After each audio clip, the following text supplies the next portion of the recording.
This is Professional Builders Secrets, the #1 podcast to help you grow your building company safely and securely. Brought to you by the Association of Professional Builders. Join us every week as we talk to industry experts and your fellow professional builders on everything you need to know to generate more leads, more sales, and higher margins while improving the building experience for your clients. Hello, and welcome to the Professional Builders Secrets podcast, a podcast by the Association of Professional Builders for building company owners, general managers, VPs, and emerging leaders. Here we discuss all things running a professional building company, from sales processes, financials, operations, and marketing. Hello and welcome. Today I'm joined by co-founders Sky and Russ Stevens, as well as Andy Skarda, head coach for the Association of Professional Builders. Welcome, everybody. Excited to be speaking to you all today. Hey, Bosco. Hey, Bosco. Good to see you. Good to see you all as well. Lovely to have you. Now, here's a quick question. How has marketing evolved in the building industry today? Well, I think the main thing that's happened over the last 15 years or so since the internet went mainstream is the whole marketing and sales process has been turned on its head. So nowadays, consumers are simply more informed than they've ever been at any time in history, and they no longer go to companies and meet with salespeople and get drip-fed information. Research is now the key, and they do their research online. So in terms of marketing, builders have to be providers of information online. That's the key. So I'm just curious. I mean, has the internet just changed things, and that's why we're now moving through this transition? Or has the last few months just everyone has just jumped on Zoom and said that this is where we want to do business moving forward? This started long before the enforced changes that we've seen as a result of COVID. This really did start with the internet going mainstream, but of course it's certainly been amplified by recent events with people being locked down, with having more time on their hands, unable to visit display homes, etc. So they've been forced into this situation, which really has just accelerated it. And we've really seen the guys that have mastered this over the last few years have cleaned up over the last 12 months. Now, with the new age of marketing, how has it impacted builders on a day-to-day operational value? Like, what do they need to focus on, and what should they be more accountable with? Well, I think the way marketing works today is certainly for the building company owners, you got to be leading with value. It is not a case of buy my stuff, inquire with me, let's build a home. It's not that kind of marketing. It's completely different. Exactly what Russ was just saying. It's leading with value, being the provider of information online so we can be there when people are actually doing their research. So if we can, put out videos, blog articles, information on our social media platforms, and we're giving away such incredible value completely free, because that's the new way of marketing. We're giving out our best information, how to choose the perfect builder, how to choose the perfect block of land, how to design a home that suits your lifestyle. That's all incredibly helpful information. So we're trying to enter the conversation that's going on inside the prospect's mind. And we want to answer their questions before they've asked them to us, because let's face it, they're not reaching out to ask those questions. They're going to Google to ask those questions. Maybe they're thinking about it and you've done some interruption marketing and you've answered a question going on inside their head that they didn't really realize was a full-on question until your information came about. Yeah, the rules haven't changed. They're still the same. People buy from people that they know, like, and trust, and this is simply what we're trying to achieve by being the provider of information. We're allowing people to get to know us, get to like us, and trust us. Scott, you brought up a really good point where you said, it's about delivering value today as well. What if builders come to you and say, well, what if this value is free? Are we giving up free information? How are we going to make our business if we're just putting all our time into giving away free value? What do you say to that? Such a good question, Bosco. And that is such a scarcity mindset. If we think, we need to lock away all of our secrets and all of our information, and they have to come to us to ask the question, and then we'll just bill them for our time. That's not how it works. in marketing, we are going to give away our best, most valuable information, which, by the way, is a very leveraged way of doing it. Because if you can put that information out there in a video, blog posts, different emails, social media captions and campaigns, wherever, you're providing that actually at scale. Imagine if all those people that were looking and reading and watching those videos were actually reaching out and asking you one-on-one. Probably at the moment, you're answering those questions one-on-one at the moment anyway, and that takes up a lot of time. So if you can do that at scale, there's actually so much more potential. So let's just see this from an abundance mindset rather than a scarcity mindset. And I think just to back up what Sky has just said, we need to keep in mind the fact that when people are doing research, we may well be asleep. So, it's making that value available at the time that suits the buyer. And I think that's one of the fundamental shifts that we believe needs to take place. And that is, whatever marketing you're doing isn't about you initially, but it needs to be about what is important to the buyer. That's kind of the focus of where this needs to go. It's actually a really good point. So if we're talking about new marketing, it's not all about us and what's so amazing about us, and here are all of our features and benefits. No, we're talking about marketing at the very beginning of the very beginning of the very beginning of this prospect's journey. It's about them. We're talking about them. What are they thinking? What are they curious about? What are they worried about? What are they concerned about? What do they desire? Let's tap in there right at the beginning. So it sounds like you've all landed on what we call, I guess, content marketing, and that seems to be the gist here. But do you feel that we're at an era now where content marketing and storytelling really impact a builder's business? Should builders become better storytellers today? Without doubt. I mean, that is the key to marketing in this new world that we live in. And what we've got to understand is that part of what we want our marketing to do for our builders is to make them different, to differentiate them from everybody else that is out there. So it's really a situation of if they can start to tell those stories. And I think those stories come in two ways. Russ always reminds us that stories is how we remember things. If you think about, whether we go back to the hieroglyphics or we decide those were spacemen or whatever you decide those funny writing things on the pyramids is, before the written word, the only way that people passed information on was by telling stories around campfires and so on and so forth. So it's really tapping back into that scenario of, if we can present, as Sky has said, really good, valuable content at a place in a way that people want to consume it, what that does is not only differentiates us, but it starts to establish us as the authority.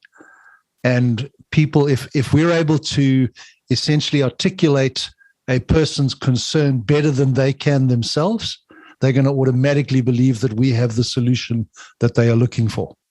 Yeah, actually, to add to that, there's such an art to storytelling as well, because there's a way you tell a story to get someone to remember it. Yeah. Because think about it. You've been around people in general. You've just been around some people who are just terrible at telling stories, and you're almost just hoping that they're at the end, it's over. Whereas there are some people that are so gripping, you're just like, it's dead silent. They've got the entire room. Everyone is hanging on to every word that they're saying because they tell really gripping stories. Yeah. And that is such a good key in marketing. And a little bit of a recommendation, someone who explains this very, very well is Donald Miller. He wrote a book called Story Brand.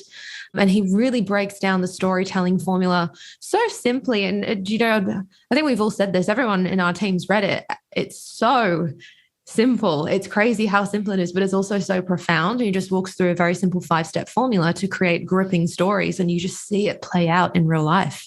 Yeah, we see this all the time, don't we? Any salespeople that we've dealt with that we really liked, they've told stories. Yeah, that's really enabled us to bond with them. And they haven't told us about how great they are or their company is or the product is.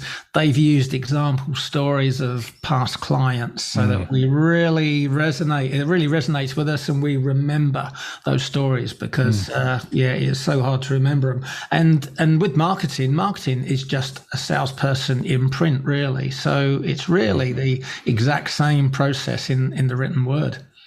And I think the point that Russ made there about using stories of past clients that have had great experiences. If I can use the Latin term, every one of us has a built-in bullshit meter. And the reality is, when the builder is telling the story, because the client instinctively understands there is a reason for that story being told, the bullshit meter is hovering just under the red. But literally, when a client of that builder tells exactly the same story from their perspective, it comes back down into the green, and they're much more open to receive that kind of story. So, what we're really saying is, it's not just the fundamental of telling the story, it's making sure that we find the most effective methodology of telling that story. And often that's getting our past clients to do that work for us. It's a good point. They don't always have to be positive, though. So the positive ones are a really good point. Like, they're your proof, like how the process was successful and whatnot. But also the bad stories, what went wrong, the horror stories, that people remember those as well. So if you can comment on those, what actually went wrong, and detail the reason as to why, that really can just add so much to your marketing as well. Yeah. And that's a fantastic point, because for a lot of people, building a home or remodeling or renovating their home is probably one of the biggest, if not the biggest, single monetary investment they're ever going to make. So they are naturally nervous, and not hiding away from those horror stories, but literally putting them out there and saying, these are the kind of things that do happen in our industry, not pretending they're not there, they're there. I had a recent situation where I was at a barbecue, and somebody asked me what I do for a living. When I told them, they said, thank God, it's about time somebody sorted the 1, 2, 3 of building out. And I said, what do you mean the 1, 2, 3 of building? And they said, well, you only do it once because it'll cost twice as much and take 3 times as long. And unfortunately, I had to cop it, because that's almost the default picture that people have of this industry. So if we can not pretend that doesn't exist, but use those stories to our advantage by pointing out that we have a solution to those kind of things, that makes that content marketing even more effective. I love the way you explain that in a story, Andy. I'm going to remember that now. I'd like to highlight that, though. That's the difference. Good marketing is tips, it's value, it's information. Great marketing ties it back to something. So if you can have a problem, here's what happened, here was the story, here's what happened and how it all played out. And then if I give you some more tips now on how you solve it, you're going to remember that. And you're going to remember that I provided that helpful bit of information, and I'm the solution. Even though I didn't solve the problem, I was able to comment and walk through what that solution would look like to that problem. Yeah. And that goes back to what Russ said earlier, because that makes you like me. And because I'm helping you solve a problem, that makes you trust me. And because you spent 30 seconds listening to me, now you know me a little bit. And that's the key with this content marketing. We get a lot of our builders say to us, it was quite amazing to be talking to that client for the first time, but they were talking to me as if they were my old friend. And the reason for that was they'd been consuming the content that the builder had been putting out for 12 months before they ever contacted him. So it's building that relationship and that credibility to get the client to that place where they are ready to step into the sales process and then go from there. I was in a restaurant, this was probably about a year ago now, and the person I was with suddenly waved at a couple walking out of the restaurant and said, "Oh, hi." And then suddenly realised, no, I don't know these people. I've just seen them on Facebook. That's a good reference point. Yeah. Andy, you brought a really good point about finding these stories, and having those, communication points with clients as well. With you being on the front lines and talking to all these different builders in the coaching side of things, do you find that builders have trouble sourcing where the stories come from? Or do you find that builders just need to become better storytellers? Which one do you feel is the one that they need to focus on more? It's probably a mixture of both, to be honest, and would depend largely on the builder himself and his personal view of it. We have a lot of builders who quite openly say, I love building, I hate people. And then we have other builders that tell us, we love people, we want to get somebody else to do the building. So it's really going to be dependent on the individual. But if we're talking about marketing as a process, it doesn't really matter who the builder gets to tell the story. they're going to need to provide that person or that organization with the fundamental data that makes up the stories that are then going to be told in terms of marketing that particular builder's business. So it's not really one or the other. It's going to be a combination of the two.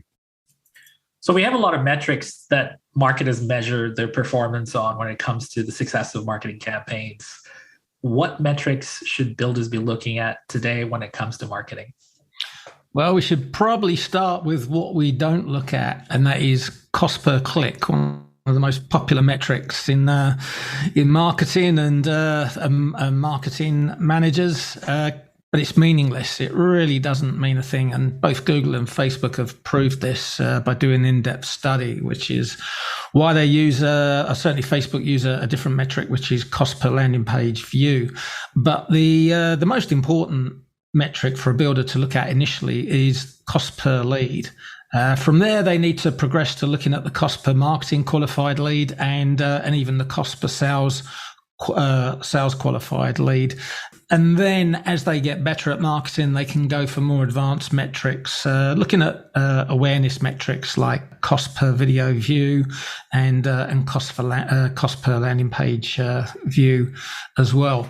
But probably another metric that I'd say to pretty much discard early on, at least, is cost per sale, because although it is important, the sales cycle in this industry is just way too long to react. And you'll go broke before you refine your marketing. And again, this is something that a lot of marketing agencies simply don't understand when they get involved in marketing a building company. It's just the sheer length of the sales cycle makes it very difficult for those guys to understand what's really going on and react and change. Looking at the current landscape right now where the builders are at, do they need to adapt to the current times? Do you feel like they're addressing the gap, or do you feel like there's still a long way to go? I think there's, without question, they need to adapt. It's one of those things, it's evolve or die. Marketing in general is one of those things you're all for it or you hate it, or certainly this is our experience when you start dealing with builders. They either love it or they hate it. You're either doing it or you're not. And you're either doing it well or you're not doing it well. And there's that closed, or maybe I should say fixed mindset of, we've always done it this way. This actually is especially a problem when we start dealing with building companies that are multi-generational, that have been going for a very long time, that have been successful over the years. And so you really can get sucked into, well, we've been going this long, we're this successful, this is how we do it. We don't need Instagram. We don't need to advertise over here. We do our radio adverts and we keep doing it this way. And this is the way it's done. We've been going this long, we're successful. And that really is such a dangerous mindset to get into, because it is different. You're going to be left behind. And quite frankly, you probably are already left behind in a very big way if you're not showing up online and you're not actually appearing where your prospects are now actually looking for you, or even not looking for you, because your prospects are on platforms like Instagram and Facebook and YouTube and even Google looking for some answers. And if you're not showing up there, then quite frankly, you don't exist. So absolutely, you're going to get left behind. You need to adapt to the current times. You need to evolve, or unfortunately, your building company is going to die a very slow and painful death because you are just getting left behind. Whereas you see a lot of the newer builders coming into the industry, there's no fear. They get it, and I think that's because you've gone from just being a user to now thinking, okay, now I need to actually market my building company as a user. Where have I been? There's suddenly a different mindset. They're a lot more open. So this younger generation of builders coming into this industry will completely take over. And yeah, you are going to get left behind, because let's face it, even what worked 5 years ago doesn't really work the same today. It's evolved so much since then. So gosh, if you're still using traditional methods from 10 years ago, it's dangerous. Yeah, thankfully, virtually all builders now, or any that are still left trading, have all realised that the Yellow Pages does not work. People do not go to the Yellow Pages and look down the adverts to choose a builder to speak speak to. So fortunately, we got past that. However, a lot of builders are still content to rely on referrals, which is a very dangerous strategy for a building company. You can get exposed in that way. And the other fact to that is that if you're saving money by not advertising and marketing your building company, you're not really saving money because your margins are compromised. Margins are linked to marketing. And if you're not investing between 3 and 5% of your revenue back into advertising and marketing, then your margins are going to suffer because of the law of supply and demand. It means you're going to be chasing jobs because you've got a smaller pool to pick from. What was it? Was it Henry Ford that said that quote? It was like, a man who stops advertising to save money is like a man who stops the clock to save time. Yeah. So it's just futile. It doesn't work that way, unfortunately. And the thing is with building as well, just like Russ said before, the sales cycle is so long in this industry. If you only start advertising and marketing when you need leads, it's too late. Unfortunately, it takes so long to build that trust with your marketing and to get them into your sales process and even work through the whole sales process. That's such a lengthy process. You need to be advertising while you're sweet. You still have all your leads. You're working with people and you're booked out for a period. You never turn it off. But if you only start when you really need them, that's dangerous. And then just piggybacking off what you said before us, referrals. A lot of builders tend to tell us their marketing strategy is referrals. You can't technically call that a big marketing strategy if you're just relying on referrals and you're not actively got any real strategy in place to really boost them. You're just at mercy of who refers you. Quite frankly, it's definitely not advertising, and it's not a real strategy when you dig into it with a lot of people that we end up talking to. Well, and I think the other thing on referrals that we've got to keep in mind is that you tend to then stay stuck doing the kind of work that you've always done at the kind of margins that you've always had with the kind of people that you've been hating for the last decade. So the bottom line is the only way to break yourself out of that is to actually go out there and get a different type of person coming to you that allows you to address, as Russ said, your margins, which is critical. And obviously, at the end of the day, we speak about it often on this podcast. Our fundamental desire at the APB is to improve this industry for the builder and the consumer. So if we're able to bring people in where we can give them a really good experience, bring the right people in, that obviously makes this process work better for everybody. Yeah, and we're not saying referrals are no good. No. What we're saying is referrals should be the cream on the top. Yeah. It shouldn't be the cake.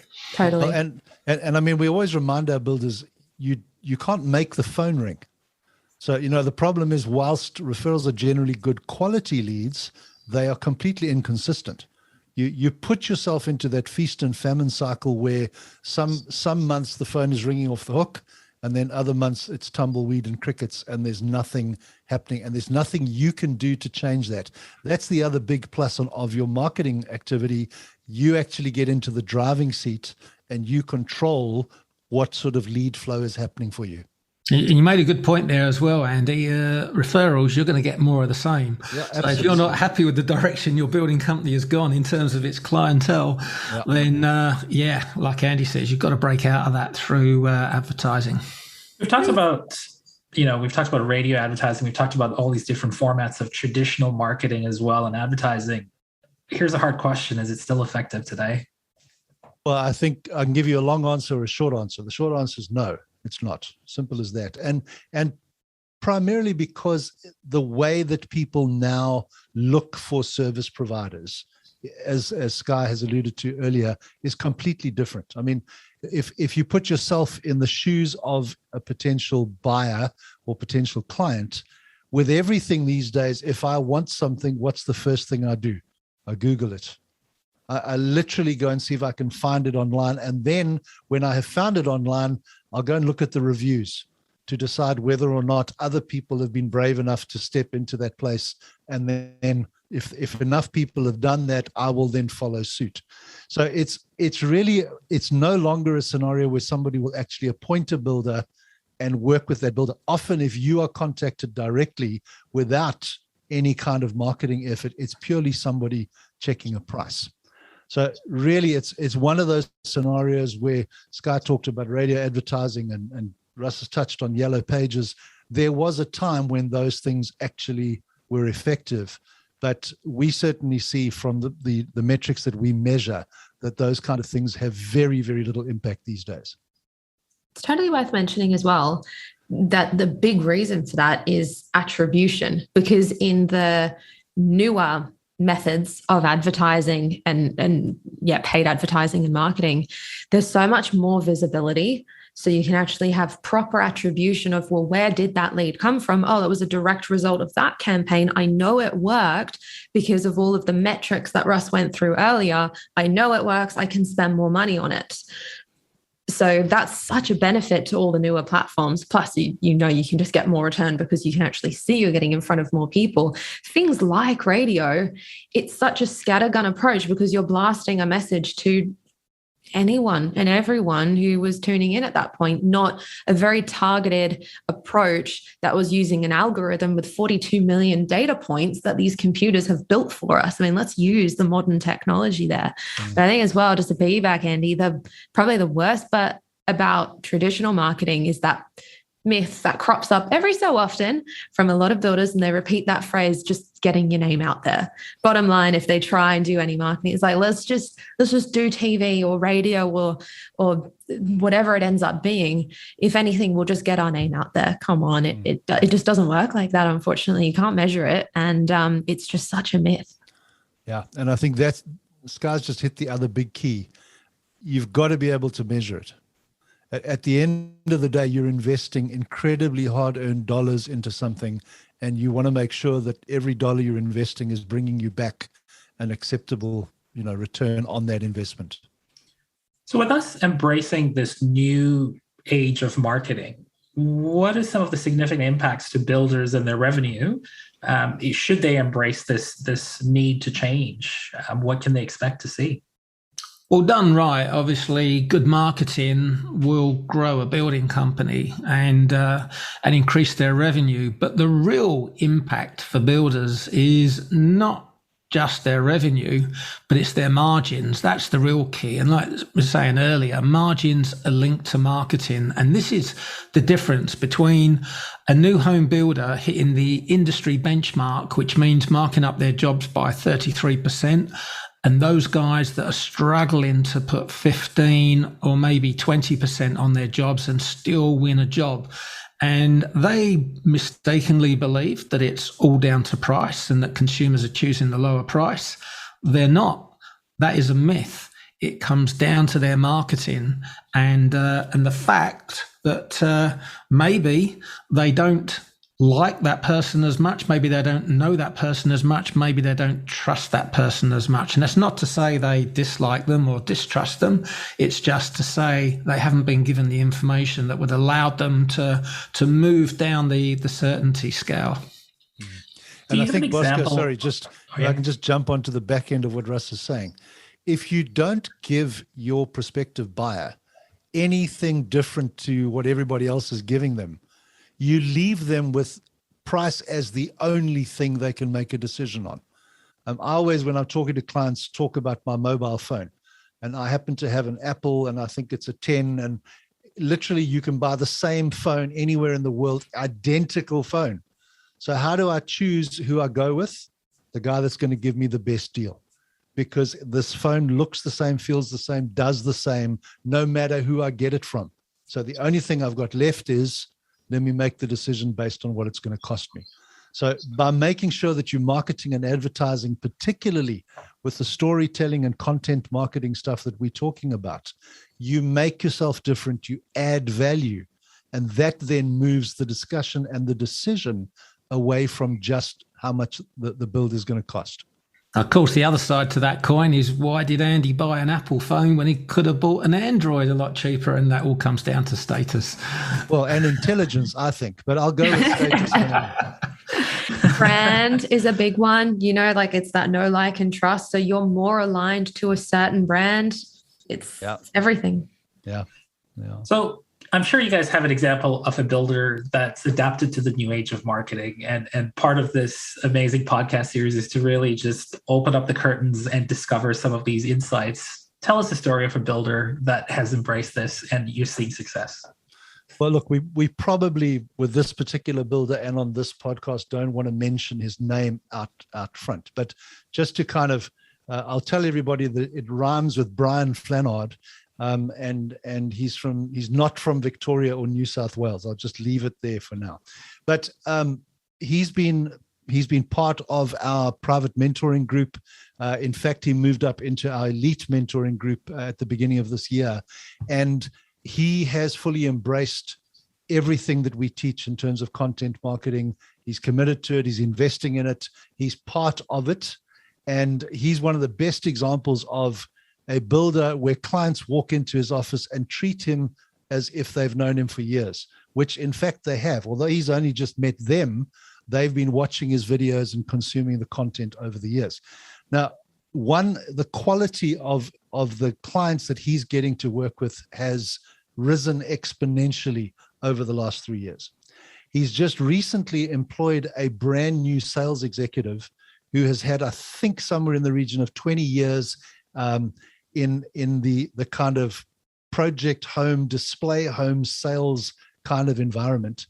And this guy was very skeptical when he first joined the company in terms of whether this marketing stuff was going to work. He has been completely blown away by, one, the quality of client that he's getting to work with and the ease with which those clients are converted from an opportunity into an actual sale, simply because they've been properly educated, they've grown to know, like, and trust the builder, and therefore they're ready to move ahead much quicker and easier than they would otherwise have been. So there's absolutely no doubt that this is exactly how it works. And he committed in every which way. This wasn't a content strategy of he threw up a couple of blogs. This was regular, new content every single month coming out on his own website in terms of new articles. They were getting pushed out and paid to promote them on different social media channels, so more eyeballs could come through that way. Every single article came with a brand new video. Every single one of those topics and themes were complemented by a theme of social media posts for that entire month. And it was all backed up by everyone already on his database was getting that content broken down and emailed to him. This wasn't a light strategy. He jumped in. He didn't dip his toe in. He dove into that pool, and he can reap the rewards because of it. I think it's a great example as well, isn't it? As someone that maybe thought they didn't have too much to say or share, but when we dug into it with him, he's been able to share so much great information. With his database, with his target market. And I think the other point that I remember so clearly about him, the first time round when he started down this road, he was so uncomfortable. It took him so far out of his comfort zone to be this person presenting the stuff. And I remember one of the things he said to me was, "But doesn't everybody know this stuff?" And what he was battling with was what I think a lot of us battle with from a marketing perspective is we battle to put ourselves in the shoes of the client, and things that are absolutely commonplace to us every day. We don't stop to think, well, hang on a minute, the heart surgeon who can replace my heart has no idea about framing a house or how to get a wall true or any of those kind of things. And what we've got to understand is that in a lot of cases, this is not reinventing the wheel. It's taking stuff that we already know, packaging it correctly, and then putting it out there for people to benefit from it. Yeah, this doesn't have to be groundbreaking new information, does it? New materials coming to market.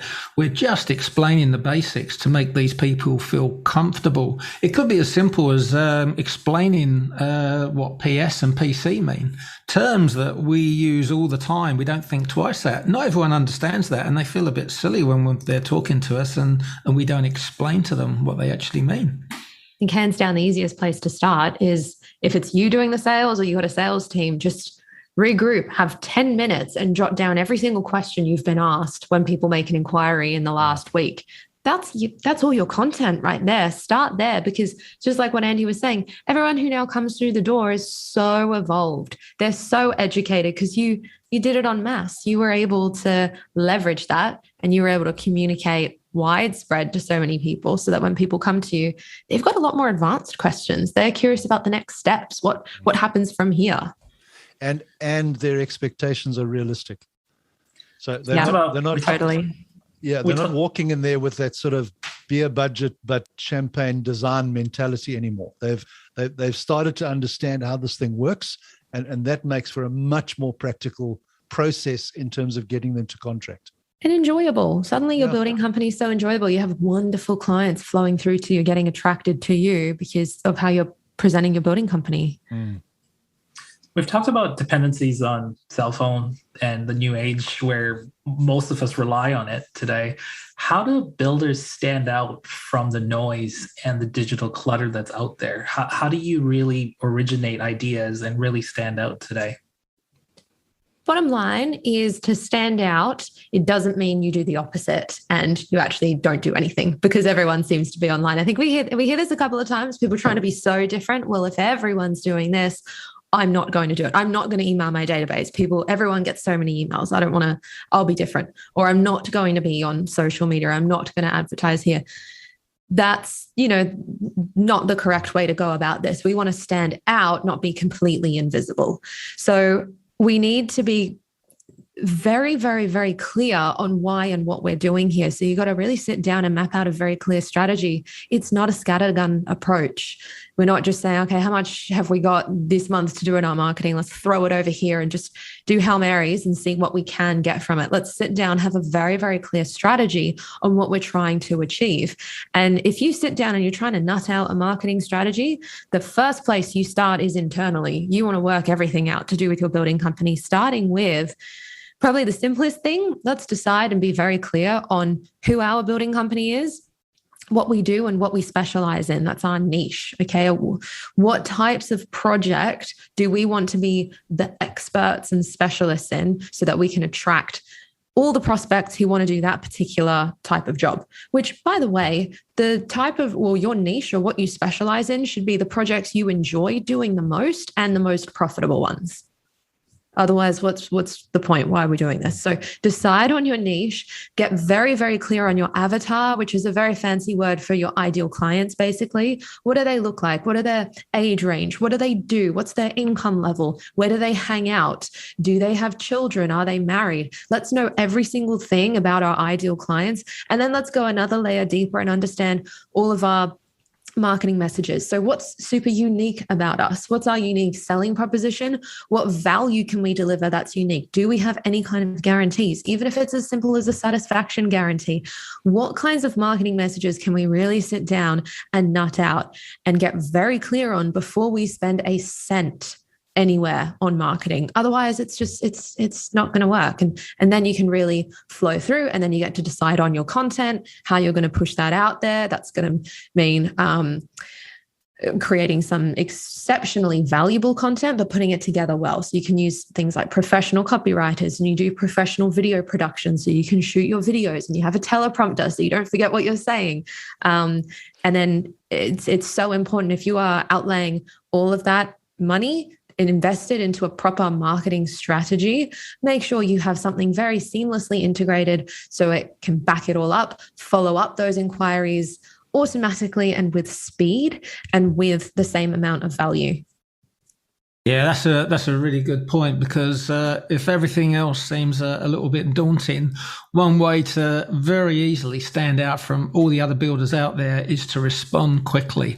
How many builders do we speak to that tell us, I didn't want to respond too quickly because I didn't want to appear desperate? Too many. They want to give the impression that they're busy and that the prospect should be grateful that they've replied. No, get straight on the phone. Seconds count. You may not make the sale instantly on that return call, but further down the track, when you look at your conversion rates, the faster you respond, your conversion rates will increase exponentially, because people remember you stand out from all those other builders. And you'll probably have a nice conversation where they tell you about all these other building companies they've contacted that haven't bothered, or reached out to that haven't bothered getting back to them. So respond quickly when you do get an inquiry.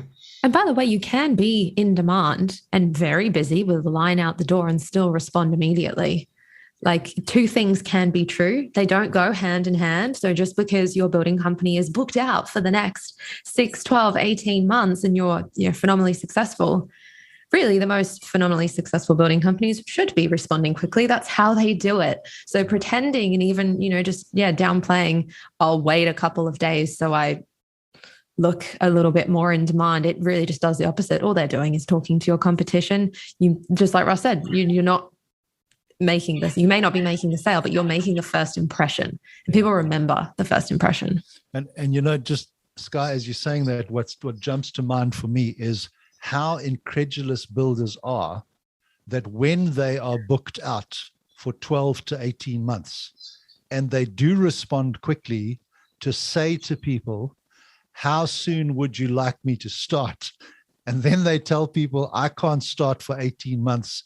They're incredulous at how many people are quite happy to wait, because it's that old story. You arrive in a city you've never been in before. You walk out the front of your hotel and you look around for a restaurant to have dinner at. And there's a beautiful restaurant over to the left that is empty. And there's one off to the right with a line around the block. Where do you go? You go and stand in line. You could have been finished your meal and back in your hotel room if you went to the other one, but you go and stand in line, because that gives you the assurance that what's going on there is worthwhile. What are some of the trends that we're seeing in the building space right now that's working? Well, certainly blog articles has been the big emerging trend. It's not really anything new. It's been around for a long time now, but we're just seeing a lot more momentum within the residential construction industry. A lot more builders have been adopting blog writing over the last few years. And probably more recently, that has transitioned into video creation, which is the simple process of verbalizing what they've already written in their blog. And it's as simple as going on camera and verbalizing that blog makes a big difference, because people prefer to consume videos rather than read now. We just all consume in different ways. And it's also getting the personality of the builder across as well. And the more they do it, the more comfortable they get. So because of that, we're seeing, obviously, Facebook has been fantastic for builders over the last few years. Instagram as well has got more and more popular. YouTube seems to be becoming a lot more effective over the last 18 months. And then, of course, there's the old favorites like Google Display and SEO, which are still very effective channels for builders. You said something really good there, though. All your videos are just a repeat of your blog articles. And this probably is the biggest stumbling. We've talked about content marketing. We've not clarified this the entire time. Anything you say can be repeated in every single other platform, because it's not likely everyone sees every single thing you are posting, whether it be an article, then a video, and then all of your different social media accounts, posts, and then your emails as well. It's likely they're not seeing every single one of them. So A, it's leverage, but B, if they actually are seeing every single one of them, it's not a bad thing, because repetition is how we learn. So they may not have even remembered it or just committed it to their long-term memory before, but because they saw it again and then again, and they got another tip and another bit of helpful information, you're just educating your client that much more. And what Russ said earlier, I think is absolutely key. People buy from people they know, like, and trust. If I watch you in a video for 6 minutes, I'm going to get a real handle on all of those non-verbal things that don't come across in text. So immediately I get to kind of see how you move. I get all of those other things going on. And what that really helps me to do is to make my mind up on a much sort of broader scale than just what I can read. So that's a critical part in terms of adding to that process. And it's the human factor as well, isn't it? If you were at that point where you were really comparing two building companies side by side, and, for everything else, same niche, same quality of photos, as far as you could tell, they had a ton of great information. One did content videos with the owner talking to the camera, was very personable, very human, and the other didn't. Oof, you've just tipped yourself over the line. You just did it. Yeah, there's a rule in sales called the 7-11 rule, which is 7 hours and 11 touches. And that's all we're trying to do with our marketing here. Everything that we produce, we're trying to build on those 7 hours, and we're trying to get to 11 different touch points. And when we do that, it makes the sales so much easier. I love the references on the call today. I'm going to remember the 7-11 and the 1-2-3 rule as well. But what does success look like in marketing for builders if they get it right? What does it look like, to their business? Well, I think we touched on this before, or Russ certainly did when he was explaining, it will increase revenue, but the bottom line of the bottom line is your net profit, because marketing is a direct your margins, are a direct result of your marketing. So what does success in marketing look like? This is very much a lag indicator, I should say, your net profit, because it takes so long to realize that. We could just today, right now, start and properly commit to doing decent marketing strategy. We can, get our niche sorted. We've got all of our marketing messages down pat, and we are amazing, and we did all of our content today. Say we literally could wave a magic wand and start that today. We can't even realize that benefit in our accounts for months. I mean, look how long your sales cycle goes now. Even if you get the perfect inquiry today, you got to work with them on the design, and then the prelims, and then into a contract, and then you've got months there to even realize anything. So it takes a while, and that's why you then need to look at your lead indicators and look at the metrics that Russ was talking about before, because otherwise you really can just go crazy because you're not seeing the financial results as quickly as you want to. So that's super important to bear in mind. It's just about getting your name out there, said the marketing agency to the builder that when they didn't want to be held to account on their results. Well, and Russ, that's such a critical point, I think, in terms of this discussion, because the number of builders we have who, because they don't really understand the subject, will get talked into a 6-month or 12-month contract with a marketing agency that sends them 11,286 reports every month, and they're all meaningless. They literally are just smoke and mirrors at the end of the day to justify the continued payment. That's not it. As Sky said, it will be reflected in multiple results, eventually reflected in your net profit. Yeah, and it's not just marketing agencies either. There are certain channels, quite well-known channels, that are an absolute waste of money for builders. I don't think it would be right to name them here, but you have to be very aware, where you're spending your money as a builder, because this sales cycle is so long. It takes a long time to realize if it was successful or not. Well, and I saw an example of that today, funnily enough, on our private Facebook group. That's what I was thinking of. Yeah. Exactly. There was a discussion about a particular organization that is well known in the building industry for marketing. And one of our members actually said, I'm considering joining up. What should I do? And the response they got was so incredibly the same. Every single person that responded had exactly the same story to tell. It was incredible to see how that all came about.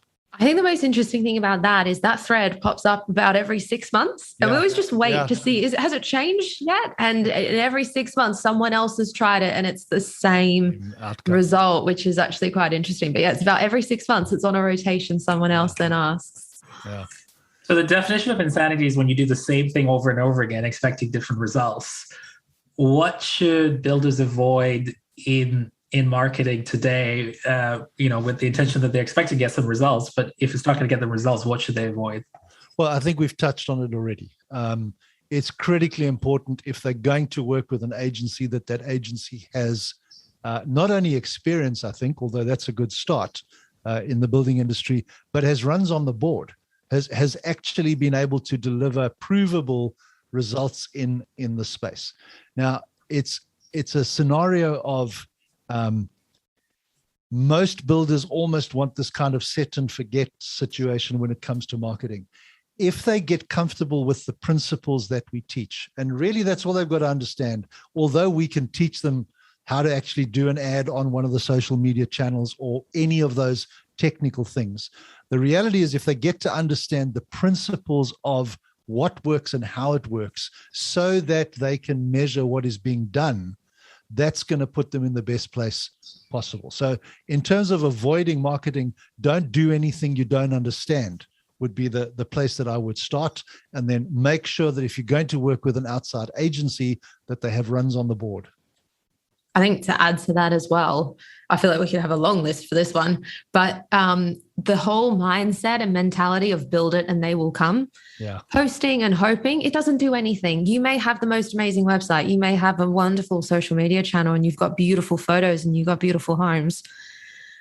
Doesn't really matter in this day and age. Build it and they will come. It's not a thing. You actually need to pay these platforms. Google and Facebook, they worked out how they can make money and it's through advertising. So you need to pay them. It's a pay to play. Yeah. So you have to actually spend money to get the eyeballs to see, to get prospects to be able to see you and engage with you. So you do have to build it and you have to build it well. Make sure you've got proper calls to actions so they can go into your marketing funnels, but you then need to pay to play. And then to add one more to that list is the free quotes strategy. Way too many builders have been doing that for way too many years. It's not good for business. You do not want to be promoting that. You're just getting yourself into a terrible situation because what every single custom home builder should be doing is charging for all of their quotes. So offering free quotes as a marketing strategy, it's not a marketing strategy. No. Yeah, and I'd avoid procrastinating because you may be busy now, but marketing, it's a bit like farming. You are planting the seeds for next year. So you've got to be working so far in advance to keep your funnel full in your building company. And if you don't, we know what can happen when things drop off a cliff. You have to really scale down quickly to avoid losing money. So the best way to avoid that is to be always putting the binoculars on, looking further ahead and marketing now so that you are nice and busy this time next year. And imagine if you had to say no to some work. Imagine if you actually had more work of the type you want than you can handle. Gee, that'd be a terrible problem to have. Which, by the way, I can feel some builders' heart rates right now. Like, that's a scary thought, turning away work. Like, if you're hungry, you want to eat. But that is how your margins increase even more. As soon as there's a line out the door, people are willing to pay more to get you sooner. As always, this has been an insightful interview with so many different thoughts around the board. I want to thank you all for being here today. Sky, Russ, Andy, thank you so much for your time. Thanks, Bosco. See you soon. Thank you for listening. Remember to subscribe to Professional Builders Secrets on your favorite podcast platform and leave a review. To learn more about how the systems at the Association of Professional Builders can help you grow your building company, visit associationofprofessionalbuilders.com. See you next time.